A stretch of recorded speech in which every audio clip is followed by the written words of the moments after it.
우리 서로 인사하겠습니다. 샬롬, 샬롬.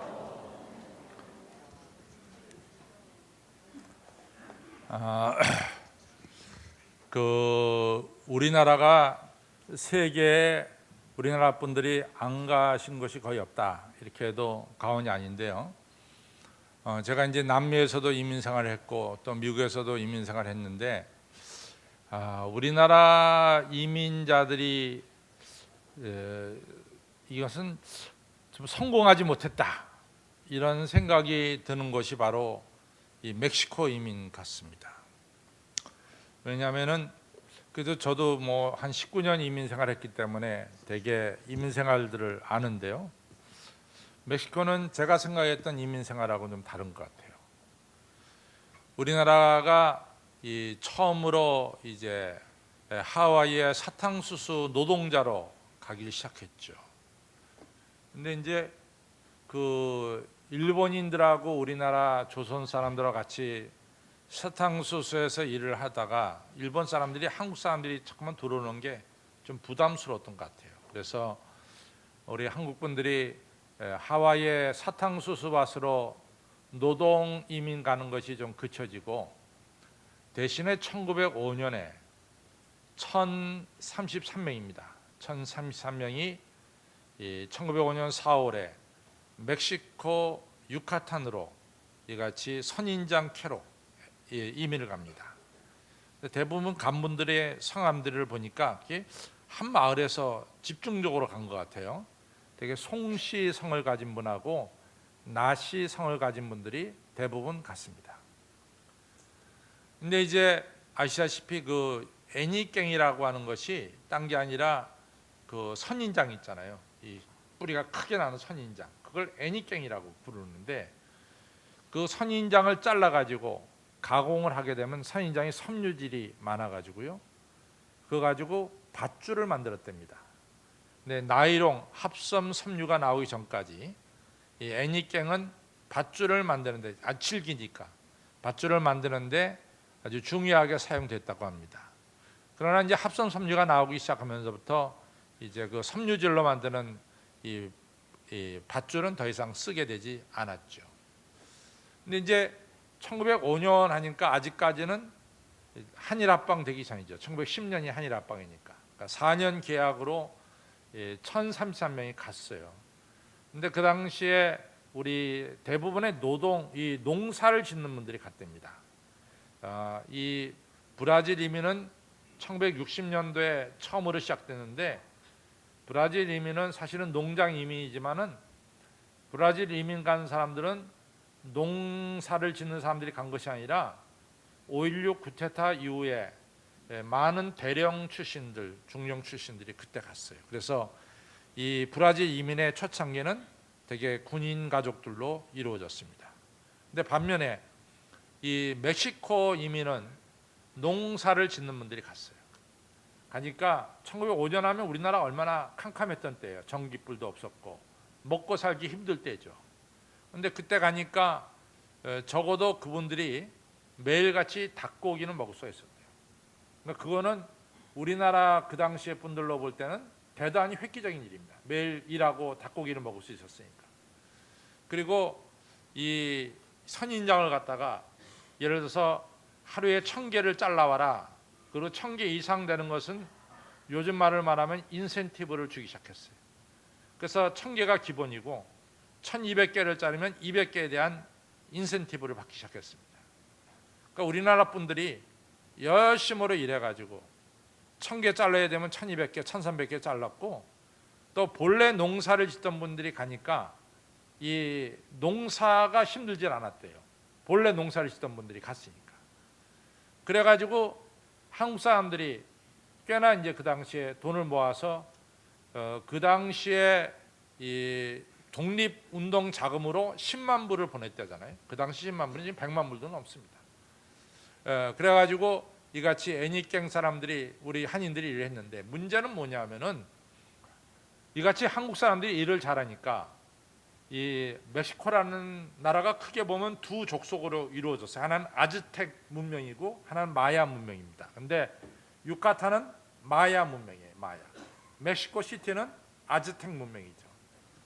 근데 이제 마야 사람들이 보기에 이 동양에서 뭐 그 당시에 지금도 한국 모르는 사람들 꽤 있는데 그 당시에 조선을 누가 알겠어요. 근데 이 사람들이 와서 일 잘한단 말이죠. 그 수입이 좋단 말이죠. 그러니까 인종은 다르지만은 자기 딸들을 주기 시작했어요. 그래서 한국 남자들이 마야 족속의 이 멕시칸 여자들과 결혼하기 시작했습니다. 그러면서 이제 이 4년 동안 계약 기간이 끝났죠. 4년 계약으로 왔는데, 근데 1910년에 우리나라가 없어졌으니까 이 사람들이 갈 데가 없으니까 그냥 멕시칸 여자들하고 같이 거기서 살게 된 거예요.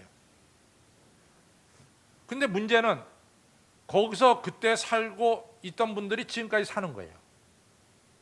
그러니까 전혀 변화가 없어요. 특히 이제 한국 분들이 이같이 좋은 지역으로 자녀 교육 때문에 이주를 많이 하거든요. 근데 이 멕시코에 간 1033명은 이주가 거의 없었습니다. 그래서 지금도 가보면은 우리가 제주도 가면은 돌로 이같이 이 옆에 울타리를 돌로 만들잖아요. 그리고 위에다가 이 집으로 엉기성기하게 지붕을 만들잖아요. 그 식으로 살고 있어요, 지금도.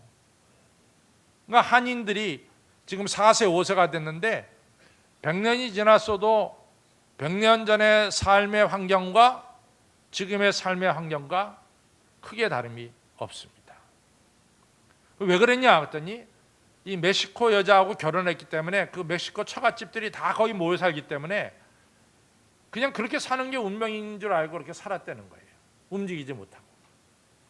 그러니까 지금도 그 우리 한인 후손들이 바깥에 시내 메리다라고 하는 도시에 나가서 하루 일을 하면 얼마를 받냐면 10불을 받는데요.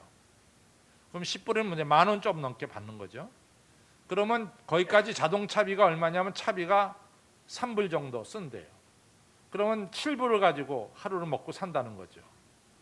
그 다음에 초등학교는 그 동네에 있기 때문에 초등학교를 나오지만 아이들이, 중고등학교는 떨어졌기 때문에 중고등학교까지는 차를 타고 다녀야 되는데 차비가 또 한 3불 든다는 거예요.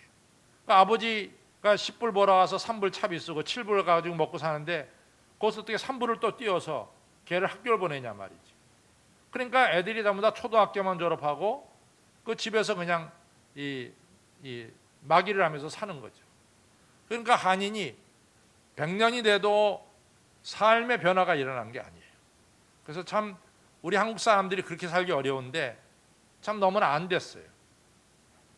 저희 교회가 이제 두 아이를 그 유카탄에서 온 두 아이를 저희 교회가 처음에 10만 원씩 또 20만 원씩 매달 도와주고 있죠. 근데 그 중에 한 아이가 이화여대 들어가서 올해 이제 9월 달에 졸업을 하고 한 아이는 인천대학교 지금 다니고 있습니다. 근데 이화여대를 이제 9월에 졸업하는데 걔가 LG에 입사가 됐어요. LG에. 그러니까 걔를 가리켜서 뭐라 그러냐면 개천에서 용났다고 그러더라고요. 정말 개천에서 용난 거예요. 왜냐하면 내가 걔네 집에 갔거든요. 걔네 집에 갔더니 100년 전에 그 삶의 모습하고 똑같은데 거기서 자라는 애가 한국에 와서 말이죠. 그것도 이대를 나오고 그것도 LG 상사에 입사가 됐으니까 이거 대단한 일 아닙니까? 그렇죠? 나 LG에서 구기성 쌤 초봉 얼마 주는지 난 모르겠는데 자기 아버지보다는 아마 몇십 배는 받을 것 같아요. 그렇죠? 그래서 그 마을에서는 크게 유명한 아이가 됐어요. 또 하나는 제가 인천대학교 지금 다니고 있습니다. 여러분들 제가 이제 그걸 보면서 저도 이민 생활 해봤기 때문에 알지만은 참 이 멕시코 이민은 발전이 없다. 100년 전이나 지금이나 너무나 똑같구나. 그래서 한국 선교사들이 뭘 하냐면요. 자관 이 멕시코 사회에서 우리 한인들이 좀 앞서서 나가려면은 공부를 해야 된단 말이죠. 초등학교만 졸업해서는 안 된단 말이죠. 그래서 거기서 무지개 학교라는 학교를 세워가지고 매일같이 한 250명의 학생들이 와서 공부를 합니다. 그래갖고 얘네들을 갖다가 멕시코 주립대학에 입학시키는 것이 한인 선교사들의 하나의 수고 중에 하나예요. 그리고 전부 다 카톨릭을 믿고 있는데 걔네들한테 기독교 신앙을 이제 일러주는 것이 그 선교사들의 이 사명인 사람들이라고 제가 들었습니다. 근데 제가 이제 이렇게 보면 참 이 우리나라 사람치고 이 100년이 지나도록 이게 똑같이 사는 게 도대체 대한민국 족속이냐 이런 생각이 다 들어요. 여러분과 저는요 얼마나 우리 자녀들 공부시키려고 애써요. 그렇죠? 근데 어떻게 똑같은 조선 사람인데 그분들은 그러냐? 100년이나 지금이나 똑같냐? 우리가 보기에 좀 한심하다 이런 생각이 듭니다. 근데 제가 그 얘기를 이렇게 생각하면서 오늘 설교를 좀 생각해 보는데, 여러분과 저도 오랫동안 신앙생활하는데 별로 변화가 일어나지 않았다면 우리는 멕시코에 살고 있는 우리 한인들과 우리와 뭐 다를 게 뭐가 있느냐 하는 얘기죠. 제가 그 미국 장로교회에서 이 발간되는 이 월간 이 책을 갖다가 하나를 봤어요. 근데 거기에 한 내용이 너무나 이 조금 충격적인 내용이라고도 볼 수 있고 우리에게 뭔가를 가르쳐주는 내용인 것 같아서 제가 그걸 자세히 읽었습니다. 이 샌프란시스코 장로교 중에 하나 교회에서 일어난 일인데, 그 교회에 행크라고 하는 남자가 있어요. 근데 그 남자를 그 교인들은 뭐라고 부르냐면 절대 변하지 않는 남자. 이게 하나의 그 남자의 닉네임처럼 별명처럼 불렸습니다. 절대로 변하지 않는 남자. 근데 절대로 변하지 않는 남자는 긍정적으로 표현하면 참 좋습니다. 신뢰할 만한 남자, 반석 같은 남자, 그렇죠? 이렇게 이제 절대 변하지 않는 남자는 그렇게도 표현될 수 있죠. 근데 이것이 부정적으로 쓰게 되면은 3살 버릇 80살까지 간다. 그러니까 이 사람이 20살 되기 전에 그 교회 다녔는데 지금 40년이 지나서 60세가 넘었는데 그때나 지금이나 이 사람은 조금 더 변한 게 없다는 거예요. 이 사람이 변한 게 없다는 게 뭐냐? 이 사람은 늘 부정적인 생각을 가졌는데 이 부정적인 생각이 하나도 바뀐 게 없다는 거죠. 사실은 제가 이제 로스앤젤레스 살면서 샌프란시스코에 가서 공부를 했는데, 제가 샌프란시스코에 가서 공부할 때마다 참 샌프란시스코 부러운 게 뭐냐면은, 특별히 학교가 있는 지역이 부러운 것은 그 이제 우기를 지나면은 건기가 시작되는데, 건기가 시작되면요 정말 하늘은 이 코발트색입니다. 그래서 너무나 하늘이 파래요. 그래가지고 손으로 이렇게 쭉 짜면은 파란 물이 흘러나올 정도로 하늘이 정말로 청명하고 파랗습니다. 그게 아주 그 신학교에 있는 그 경치인데 말이죠. 그런데 이같이 좋은 날씨를 가졌음에도 불구하고 대부분의 사람들은 푸른 하늘 보고 감동을 하는데, 이 사람은 절대로 푸른 하늘을 안 본다는 거죠. 어디 구름이 있나 구름만 찾아내는 그런 사람이 됩니다. 그러니까 얼마나 이 사람이 부정적인 사람인 것을 알 수 있죠. 근데 이 사람이 이 40년 동안 변하지 않는 게 있는데, 첫째는 40년 동안 이 사람이 가난한 사람을 도와준 일이 있느냐? 한 번도 없다는 거예요. 누구도 이 사람이 가난한 사람을 돕는 일을 본 적이 없어요. 또 이 사람은 아주 백인인데, 이 사람은 유색인종, 이같이 색깔이 있는 인종은 무조건 경멸하고 듭니다. 무조건 경멸해요. 백인이 아닌 이 유색인종은 무조건 경멸한다는 거죠. 그 다음에 영어 억양이 이같이 조금 사투리가 끼면은, 영어 억양이 조금 사투리가 끼면은 또 무조건 경멸한다는 거예요. 그래서 그 잡지에 이같이 가로치고 이 사람은 아마도 오바마 대통령도 경멸할 것이다 이렇게 썼어요. 오바마 대통령이 흑인이니까 흑인도 경멸할 것이다 이렇게 썼어요. 그 다음에 이 사람이 40년을 넘게 그 교회에 출석했는데 그 사람 웃는 얼굴을 본 사람이 있느냐? 교인들 중에 거의 못 봤다는 거예요. 웃는 얼굴을. 웃질 않아요. 그리고 이 가정도 거의 이 깨지기 직전입니다. 이 남편이 싫고 아버지가 싫어서 부인은 남편을 기피하는 게 특징이고, 아이들도 아버지와 같이 있지 않는 게 더 좋다고 생각한대요. 이 정도로 이 사람은 가정에서도 굉장히 따돌림을 받는 이런 사람이 됐습니다. 그런데 어느 날 말이죠, 교회 이 주일날인데 시청 공무원들이 여러 명이 들이왔어요. 그러니까 그 교회 교인들이 아니 시청에서 왜 교회 왔습니까? 그랬더니 교회 예배 시간에 찬송 소리가 너무 크다고 어떤 분이 시에다 고발했기 때문에 그 찬송 소리를 체크하러 왔다는 거예요. 그래서 그 고발한 사람이 누굽니까? 그때 행크라는 사람이 고발했대요. 자기 교인이 자기 교회를 시에다가 고발한 거예요. 그래서 그날 예배를 통해서 이 찬송 소리를 체크해 보니까 지극히 정상으로 나왔습니다. 뭐 교회 찬송 소리 다 재보면 나오잖아요. 지극히 정상으로 나왔습니다. 이처럼 이 사람은 40년 동안 지냈는데 변한 게 없어요. 이 사람 40년 동안 교회에서 목사님 설교 들었습니다. 변한 게 없어요. 40년 동안 성찬식 참석했습니다. 예수님의 살과 피를 나눠 먹었습니다. 우리가 성찬식 때마다 이것은 예수님의 몸입니다. 이것은 그리스도의 피입니다라고 고백하고 성찬식 하는데 예수 그리스도의 살과 피를 40년 동안 먹었어도 변한 게 없어요. 그러니까 우리가 지금 멕시코 이민 100년 동안 우리 조상들이 변한 것 없이 산 것에 대해서 가슴 아프게 생각하잖아요. 정말 가슴 아파요. 어떻게 송시성을 가진 대한민국 자손이 나시성을 가진 대한민국 자손이 아직도 저렇게 살 수 있는가 하는 안타까움이 있단 말이죠. 근데 우리 하나님께서 여러분과 저가 만약 40년 신앙생활에도 전혀 변한 게 없다면 하나님도 안타까워하지 않을까 이런 생각이 듭니다. 저는 이제 그 수요일마다 우리가 이사야서를 공부하는데 이사야 7장에 보면은 조금 슬픈 이야기가 나오죠. 그건 뭐냐면은 주전 이제 734년이 되겠습니다.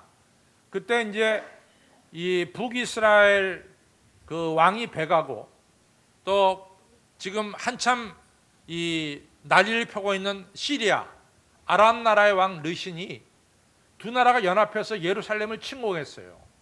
그때가 주전 734년의 얘기인데 그때 이제 이 남쪽 유다의 예루살렘의 왕은 누구였냐면 아하스란 분이 왕이었어요. 근데 이사야 선지자가 아하스 왕이 벌벌 떨고 있길래 찾아갔죠. 왕이요, 두려워하지 마십시오. 두려워하지 마십시오. 왜냐하면 하나님이 우리와 함께 하십니다. 하나님이 우리와 함께 하신다는 게 임마누엘 아닙니까? 그래서 임마누엘이라는 말이 성경에 최초로 등장하는 것이 바로 이사야 7장에 등장해요. 그때 이제 처음으로 임마누엘이 나오는 거죠. 하나님이 우리와 함께 하십니다. 그 다음에 또 이사야 선지자가 아하스 왕에게 뭘 얘기하냐면은 상대방의 군사들이 저렇게 많이 몰려왔지만 다 죽을 것이고 불과 소수만 몇 사람만 돌아갈 것입니다. 그가 다 수알 야습이라 그래요. 수알 야습. 불과 몇 명만 돌아갈 것입니다. 그 다음에 또 두 나라가 연합해서 오지만 두 나라는 이 불길에 넣었다가 타다가 거의 마른 이 나무, 타다 남은 나무 같아서 어디엔가만 딱 치면은 여지없이 부러지는 두부깽이에 불과합니다. 그러니까 이사야 선지자가 아하스 왕에게 차근차근 얘기하는 거예요. 하나님 우리 함께 하십니다. 임마누엘. 저들은 왔다가 다 죽고 불과 몇 명만 돌아갈 겁니다. 수알 야습. 저들은 두 나라가 오지만은 두 나라 다 힘 못 쓰는 타다 남은 막대기 같습니다. 그러니 틀림없이 우리가 전쟁에 이길 테니까 아하스 왕이요 두려워하지 마십시오. 이렇게 이사야 선지자가 얘기했단 말이죠. 근데 아하스 왕이 이렇게 얘기를 듣고도 변화된 게 없어요. 계속 벌벌 떨다가 아시리아의 도움을 청해가지고 그 일로 말미암아 북이스라엘은 망해되고 그 일로 말미암아 이제 이스라엘 이 남유다 예루살렘이 얼마나 어려움을 당하는지 계속해서 성경은 나오고 있습니다. 전혀 변화가 되지 않는 거예요. 하나님 말씀은 그렇게 들어도 변화가 되지 않는 거예요. 이것이 너무 안타까운 일이죠. 그런데 여러분들 우리가 로마서 1장 21절, 22절, 23절, 24절을 보면요. 이 변하지 않는 것에 대해서 사도 바울이 안타깝게 얘기하는 게 있습니다. 저들이 하나님을 알되 하나님을 영화롭게도 못하고 하나님께 감사치도 못하고 저들이 생각이 허망해져서 미련한 마음을 품게 되었고 영원히 변치 않을 하나님의 영광을 버리고 쉽게 썩어져 없어질 사랑과 금수와 버러지를 숭상하느니라. 그러니까 아주 중요한 얘기라고 했어요. 저들이 영원히 변하지 않는 하나님의 영광은 버리고 쉽게 변할 수 있는 사랑과 금수와 버러지의 형상을 쫓는도다. 그러니까 하나님이 어떻게 됐느냐? 어떻게 하시느냐? 하나님이 저들의 정욕대로 내어버려 두사, 저들의 욕심대로, 저들의 생각대로 내어버려 두사, 저들의 몸을 서로 욕되게 하셨느니라, 이렇게 말씀하고 있습니다. 그러니까 이같이 하나님께 영광도 못 돌리고 하나님께 감사도 못하고 하나님의 영광을 버리고 오히려 사랑과 금수와 버러지를 쫓는 자들을 그냥 내버려 뒀다는 거죠. 그래서 저들을 욕되게 만들었다는 거지. 그러니까 내버려 둔다는 것, 변하지 않게 내버려 둔다는 것, 그건 다른 말로 말해서 하나님 내리신 심판이라고 하는 사실입니다. 우리는 분명히 알아야 될 사실은 우리가 40년 전이나 지금이나 변하지 않고 똑같이 있다. 그것은 또 다른 의미로 말하면 우리는 하나님께 심판받고 있지 않는 것이냐, 이런 것도 생각해 볼 필요가 있습니다. 오늘 우리가 읽은 마태복음 23장은요, 하나님께서, 예수님께서, 구체적으로 예수님께서 이 바리새인과 서기관들에 대해서 얘기한 겁니다. 좀 잘못된 변화가 된 것이 아니냐, 우리는 올바르게 변화되어야 되지 않느냐, 이 말씀을 예수님이 구체적으로 하셨어요. 제가 사실은 이번에 이제 유카탄을 갔다 오면서 많은 생각을 하게 됐어요. 정말로 많은 생각을 하게 됐습니다. 저는 이제 주로 타는 비행기가 아시아나를 타요. 아시아나 비행기. 그래서 저는 사실은 칼보다는 아시아나를 많이 타는 사람인데, 아니 글쎄 이제 토요일 날 제가 샌프란시스코에서 이제 LA에 가서 이제 제가 설교, 남가주 동신교회가 설교해야 되니까 설교하러 가야 되는데, 제가 1시 26분 비행기를 이제 타기로 다 서울서부터 예약하고 갔죠. 그래서 이제 11시 반쯤 샌프란시스코 공항에 나가는데 우리 사위가 운전했는데 샌프란시스코 공항이 보이는데 갑작스럽게 이 검은 연기가 팍 올라오는 거예요. 그랬더니 우리 사위가 첫 번째 하는 말이, 아버님 테러가 일어난 것 같습니다. 그래. 그래서 검은 연기가 팍 올라오니까 테러가 일어난 것 같아. 테러가. 폭탄이 떨어진 것 같다 이거죠. 그래가지고 하여튼간에 샌프란시스코 공항에 딱 도착하니까 샌프란시스코 공항이 셧다운, 이게 전부 다 올스탑 됐어요. 비행기 내리지도 못하고 떠나지도 못하고, 비행기 짐을 붙인 사람은 그 비행기 짐을 빼지도 못하고, 이런 어려운 상태가 돼버리고 말았어요. 조금 있다 보니까 아시아나 항공기가 이같이 거기에 내려앉았다는 거예요. 근데 그 비행기에 누가 탔는지 아세요? 우리 이태재 집사님, 윤정혜 권사님 아들 장영희 부부가 애하고 탔어요, 그 비행기. 근데 이제 세 식구는 안전하죠. 그 비행기 탔다고요. 저도 뭐 잘못하면 아시아나 그 비행기 탔을지도 모르죠. 이게 사람이 어떻게 되는지 몰라요. 또 그러다가 또 우리 교회 집사님이 편찮으시다는 소식을 들으니까, 아니 편찮지 않아야 될 분이 편찮다니까 너무나 또 걱정이 되고, 또 우리 여기 남성호 집사님 계시지만 남성호 집사님 아드님이 또 갑작스럽게 세상을 떠나게 되고, 이러니까요, 이게 어떻게 사람이 사는 것이 정말 사는 것이냐. 꼭 안희수 교사만 내일은 난 몰라요라고 말할 수 있느냐 이거죠. 우리도 역시 내일은 뭐요? 난 몰라요. 내일은 난 몰라요. 누가 내일을 갖다가 얘기할 수 있겠어요? 누가 내일을 자신할 수가 있겠어요? 누구도 모르는 겁니다, 내일은. 근데 우리 주님께서는 우리에게 뭐라고 말씀하냐면, 내일은 난 모르는 이러한 인생을 살면서 우리들에게 목표를 줬어요. 그건 뭐냐? 너희들 그리스도를 좀 닮아가는 삶을 살아라. 언제까지 살든 변함없는 삶을 살지 말고 정말로 그리스도를 닮아가는 변화되는 삶을 살라고 우리에게 말씀해 주셨습니다. 성도 여러분들, 우리가 주님을 닮아가는 그러한 사람이 되어야 되죠. 우리 한번 이런 거 생각해 봅시다. 우리가요, 하나님과 관계가 없다면, 우리가 하나님과 관계가 없다면 우리 인간이 소중할까요? 우리 인간이 소중하지 않습니다. 짐승들은 하나님과 관계가 없어요. 왜냐하면 하나님을 예배하지 않기 때문에. 그러니까 짐승은 가치가 별로 없는 거예요. 그러나 똑같이 우리 짐승처럼 땅에 발을 디디고 먹고 살고 있는 여러분과 저가 존귀한 것은 왜 존귀하냐? 하나님의 아들과 딸이기 때문에 존귀한 거예요. 이것이 핵심이라고. 근데 하나님의 자녀된 여러분과 저에게 하나님이 주신 말씀 뭐냐? 그리스도를 닮아가라는 거야. 그리스도를. 그러니까 우리는 분명히 하나님의 자녀로서 삶의 목표가 있는 거죠.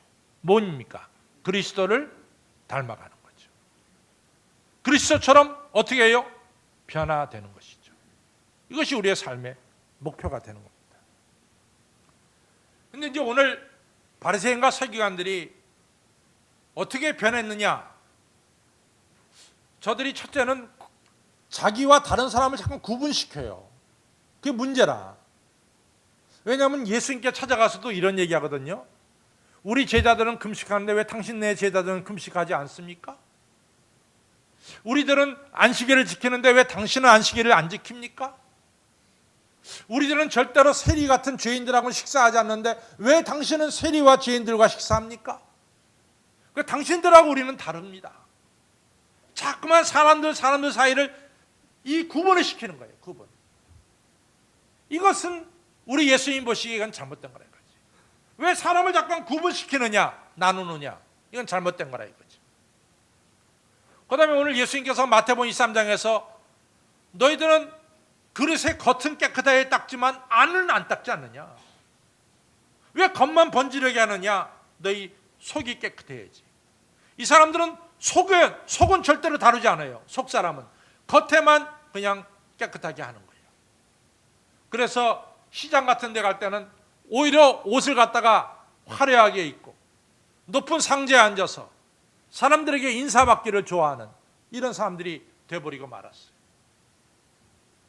그리고 이 사람들은 남들에게 다 무거운 짐 져라. 당신 이거 져. 당신 이거 져. 당신 져야 돼. 져야 돼. 너는 왜 손 하나 까딱하지 않느냐 말이지. 그리고 너희들은 왜 낙타는 죽이고 하루살이는 살리냐 말이지. 이것이 오늘 예수님께서 마태복음 23장에서 조목조목 바리새인과 서기관들이 잘못되게 변하는 것을 이야기하고 있습니다. 왜 갈라놓느냐 말이야, 사람들은. 왜 겉에만 깨끗하고 속은 더러운 채로 놔두느냐 말이지. 너희들 왜 이 상자에 앉아서 인사받기만 좋아하고 말이지. 시장에 가서 인사받기만 좋아하고 왜 남 섬길 줄 모르냐 말이지. 왜 너희들은 남들에겐 다 어려운 짐 지게 하고 너는 손 하나 까딱하지 않느냐 말이지. 어떻게 너희들은 중요한 낙타는 죽여놓고 하루 살리는 살려내느냐. 하루밖에 못 사는 것들은. 왜 중요하고 중요하지 않는 걸 갖다가 이같이 뒤바꿔서 죽이고 살리냐 이거죠. 이런 것들은 잘못된 변화라는 거죠. 그럼 예수님이 오늘 마태복음 23장을 통해서 우리에게 해주시는 올바른 변화는 뭐냐? 올바른 변화는 무엇보다 첫 번째는 우리 속사람이 새롭게 돼야 된다 이거죠. 겉사람은 변할지 모르지만 우리의 속사람은 날마다 그리스도를 닮아가야 된다라고 하는 사실입니다. 저는 이 진리에 대해서는 우리 한신교회 교인들이 너무나 많은 축복을 받았다고 생각해요. 우리 이준표 목사님 살아계실 때 여러분들에게 수없이 말씀을 전하실 거예요. 갈라디아서 2장 20절 내가 그리스도와 함께 십자가에 못 박혀 죽었네. 근데 벙어리에 가만히 있어요. 여러분들 그렇게 많이 듣고 시작. 내가 그리스도와 함께 십자가에 못 박혀 죽었나니 그런즉 이제는 내가 산 것이 아니라 내 안에 그리스도께서 사신 것이다. 내가 육체 가운데 거하는 것은 나를 사랑하사 나를 위하여 자기 영 버리신 하나님의 아들 예수 그리스도를 위해 사는 거다 말이야. 얼마나 목사님이 여러분들에게 잘 가르쳐줬어요. 그렇잖아요. 나보다도 여러분들이 더 잘 알아야지. 우리의 속사람이 우리가 그리스도와 함께 죽고 그리스도와 함께 살아야 됩니다. 우리의 속사람이 변화되어야 되는 거예요. 이것이 바로 예수님께서 말씀하시는 올바른 변화로 가는 거야. 우리의 속사람이 변화되는 거.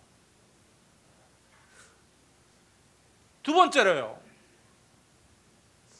참 예수님이 복음서에 나타난 예수님이 우리를 감동시키는 게 뭐냐? 우리가 이제 마태복음 8장에 보면 예수님이 문둥병자를 껴안으세요. 문둥병자를. 근데 예수님 당시의 율법은 문둥병자 가까이 가지 못하게 했거든요.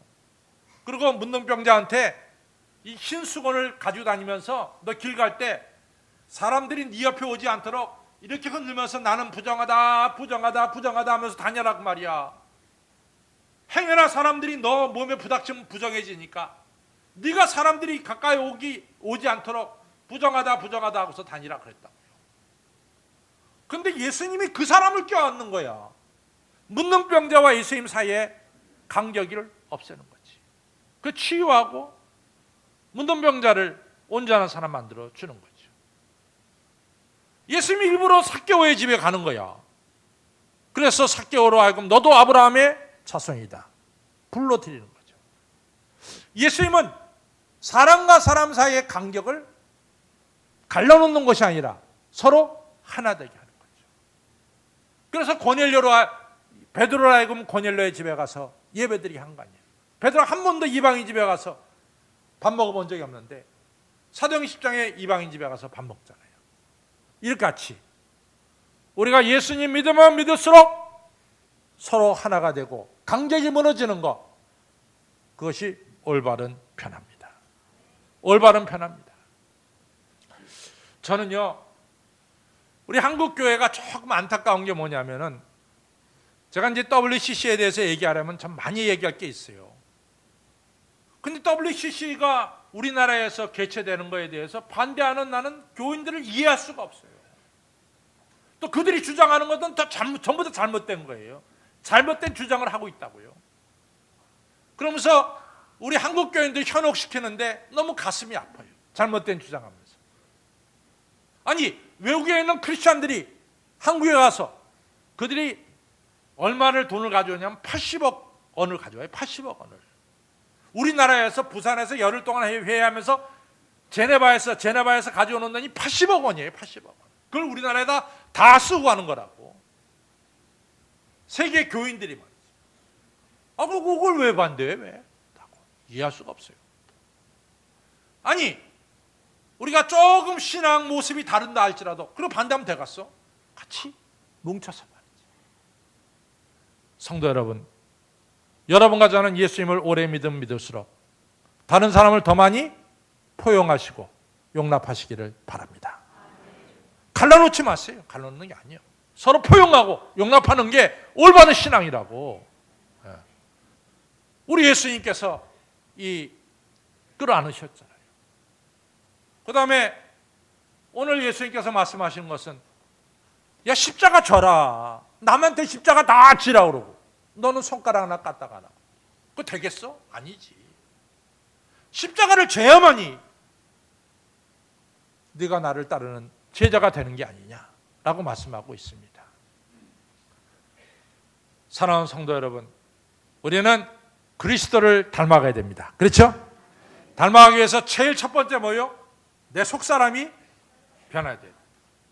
내 속사람이 변화해야 돼요. 두 번째 뭡니까? 사랑으로 포용해야 돼요. 세 번째 뭡니까? 내가 먼저 십자가 지는 거예요. 내가 먼저. 그것이 올바른 변화예요. 제가 오늘 아침에 좀 기뻐요. 우리 신집사님이 앉아있어서 기쁘다. 신집사님이 저 뒤에 앉았다가 앞에 나오는 변화가 일어났어요. 얼마나 좋은지 모르겠어요. 신춘식 집사입니다. 풀네임은. 그러니까 우리가 잠깐 변화가 돼야 돼. 우리가 그리스도께로 가까이 나아가는 변화가 일어나야 될 줄로 믿습니다. 그러기 위해서 우리 몇 가지 할 게 있어요. 첫째는 베드로처럼 그물과 배를 버려야 되는 결단을 내려야 돼. 내 잘못된 생각과 내 매여있는 생각을 그물과 배를 버려두고 예수님을 따라야 될 줄로 믿습니다. 그리고 이번에 내내 생각한 게 이겁니다. 제가 사실은 찬송가, 잘 부르는 찬송가 중에 하나가 511장, 512장인데 이전보다 주를 더욱 사랑합니다. 이것이 이제 찬송가 511장, 512장이거든요. 근데 정말로 제가 그런 생각을 했어요. 강 목사야, 네가 주님을 더 사랑하느냐? 이전보다 주님을 더 사랑하느냐? 제 스스로 많이 반문했어요. 너무나 부정한 게 많고 회개가 저절로 나오고 그랬어요. 우리가 예수님 사랑하면요, 예수님 닮아가는 거예요.